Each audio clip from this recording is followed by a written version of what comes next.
اعوذ باللہ من الشیطان الرجیم بسم اللہ الرحمن الرحیم۔ السلام علیکم ورحمۃ اللہ وبرکاتہ۔ دنیا میں شمس الدین تبریز کے نام سے 4 شخصیات ابھری ہیں جو تبریزی کہلاتے ہیں۔ شاہ شمس الدین تبریز کسی ایک شخصیت کا نام نہیں ہے بلکہ 4 مختلف ہستیاں ہیں جو شاہ شمس تبریز کے نام سے مشہور ہیں۔ ان میں اول مولانا شمس الدین تبریز مولانا روم کے استاد گرامی ہیں جن کا مزار کونیا میں ہے۔ دوسری شخصیت شمس الدین دراصل عراقی ہیں جن کا روضہ کشمیر میں ہے۔ ان کی وفات 924 ہجری میں ہوئی۔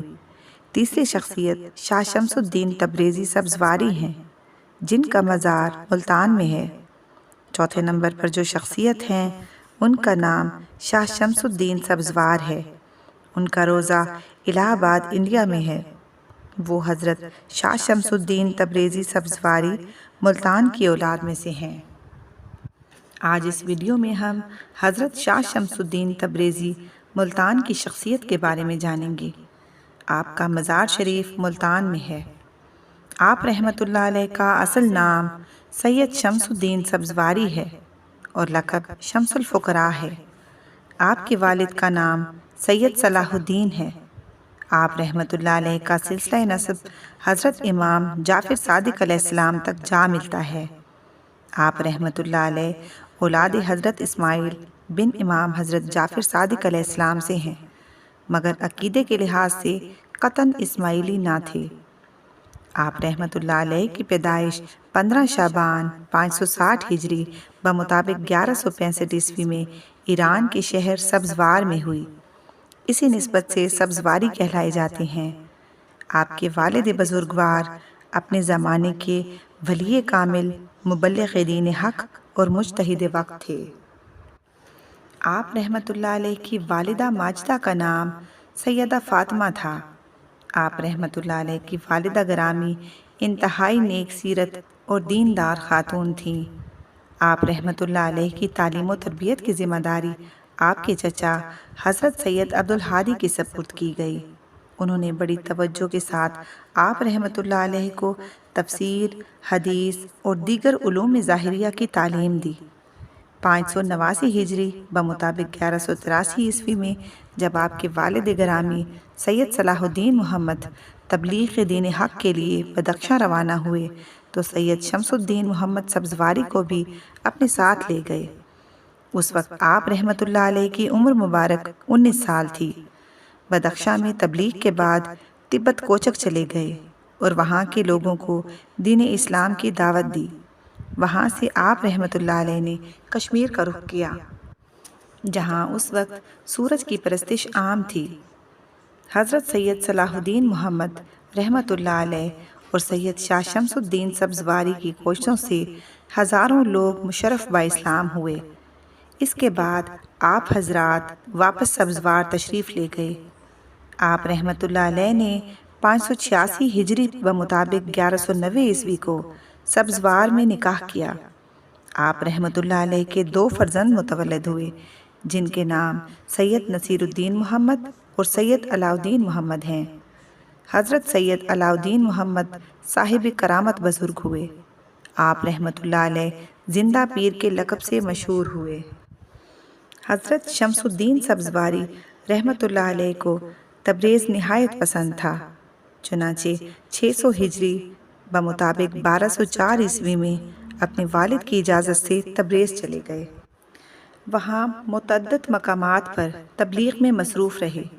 اسی وجہ سے آپ رحمۃ اللہ علیہ کو تبریزی سرکار کہا جاتا ہے۔ ایک اور روایت بیان کی جاتی ہے کہ آپ کا لقب تبریز دراصل تتریز ہے جس کا معنی گرمی دینے والا ہے، جو کہ ملتان کی گرمی سے منسوب ہے اور رفتہ رفتہ تتریز سے تبریز زبان زد عام ہو گیا۔ آپ رحمۃ اللہ علیہ کو تبریز اس لیے بھی بہت پسند تھا کیونکہ وہاں آپ رحمۃ اللہ علیہ کو اپنے جد امجد حضرت علی ابن ابی طالب علیہ السلام کی زیارت نصیب ہوئی، جس کا احوال انہوں نے اپنے اشعار میں بھی بیان فرمایا ہے۔ 1256 عیسوی میں تاتاری حکمران ہلاکو خان نے خوارزم فتوحات کے دوران قتل عام کروایا، جس کے نتیجے میں تبلیغی سرگرمیاں ختم ہو گئیں، جبکہ 1258 میں خلافت عباسیہ تاتاریوں کے ہاتھوں ختم ہوئی۔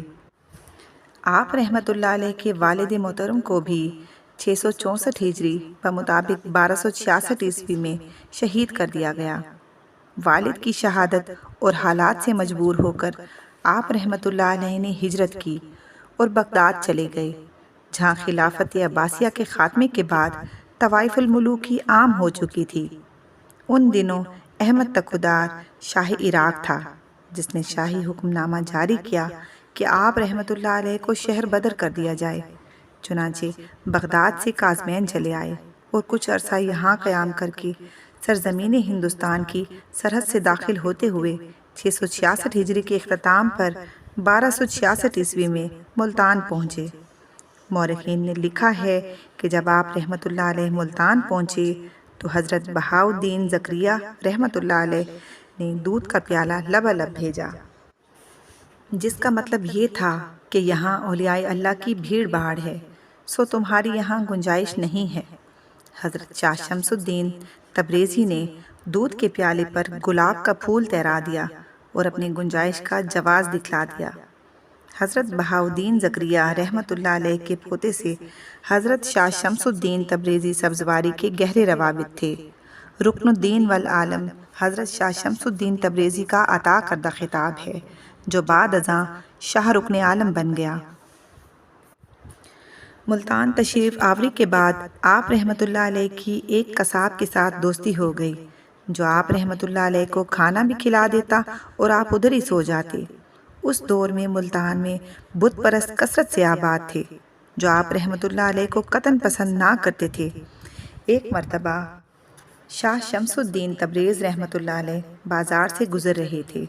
آپ رحمۃ اللہ علیہ نے وہاں ایک شعبدہ باز کو دیکھا، جو اپنے جادو کے ذریعے لوگوں کو گمراہ کر رہا تھا۔ وہ لوگوں کو کرامت کے نام پر جادو دکھا رہا تھا۔ وہ زمین سے اڑتا اور ہوا میں بلند ہوتا اور پھر زمین پر اتر آتا۔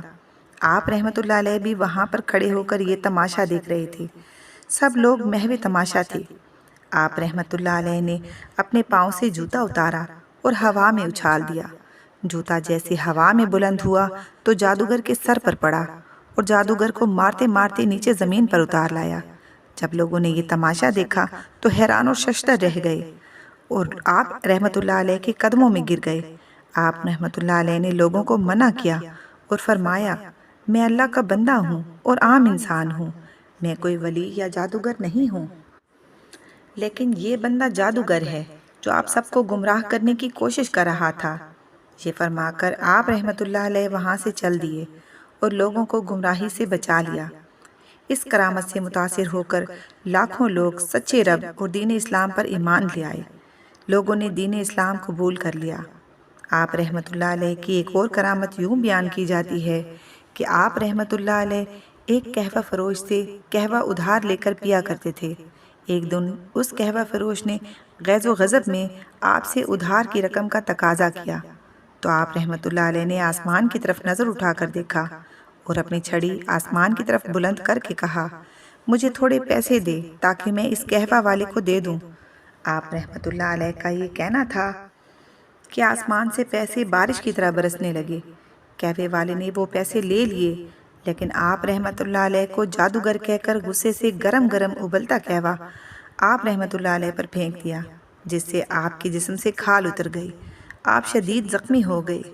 کوئی بھی آپ رحمۃ اللہ علیہ کو اپنے قریب نہ آنے دیتا تھا۔ جب آپ رحمۃ اللہ علیہ قصاب کی دکان پر گئے تو قصاب نے بھی آپ سے حقارت کی اور غصہ کیا اور گوشت کا ٹکڑا دے کر آپ کو وہاں سے رخصت کر دیا۔ آپ رحمۃ اللہ علیہ گوشت کا ٹکڑا لے کر جہاں بھی جاتے کوئی بھی بھون کر دینے کو تیار نہ تھا، بلکہ آگ دینے سے بھی انکار کر دیا۔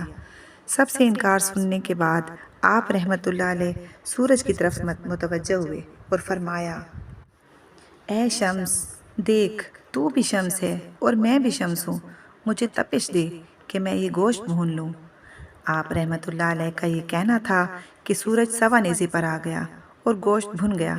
گرمی اتنی شدید ہو گئی کہ لوگ بلبلا اٹھے۔ لوگوں نے آپ رحمۃ اللہ علیہ سے معافی مانگ لی اور جوگ در جوگ دائرہ اسلام میں داخل ہونے لگے۔ شاہ شمس سبزواری کی وفات 114 سال کی عمر میں 28 صفر 674 ہجری بمطابق 3 مارچ 1276 عیسوی کو ملتان میں ہوئی۔ آپ رحمۃ اللہ علیہ کو اپنے حجرے کے قریب سپرد خاک کیا گیا۔ قبر پر مقبرہ آپ رحمۃ اللہ علیہ کے پوتے سید صدر الدین رحمۃ اللہ علیہ نے تعمیر کروایا۔ 1330 عیسوی میں سیٹھ مہر دین، جو کہ آپ کے پیروکاروں میں سے تھے، نے عظیم الشان مقبرہ تعمیر کروایا جو مربع نما ہے۔ اس کی بلندی 30 فٹ ہے۔ مقبرہ کے وسط میں بلند گنبد ہے جو سبز کاشی کاری کے کام سے مزین کیا گیا ہے۔ مزار کے قریب آپ رحمۃ اللہ علیہ کے حجرے کی جگہ مسجد تعمیر کروائی گئی۔ آپ رحمۃ اللہ علیہ کا مزار دریائے راوی کی پرانی گزرگاہ کے قریب قلعہ ملتان کے مشرق میں نصف میل کے فاصلے پر واقع تھا۔ امتداد زمانہ کے باعث دریائے راوی اپنا مقام و راستہ بدل گیا۔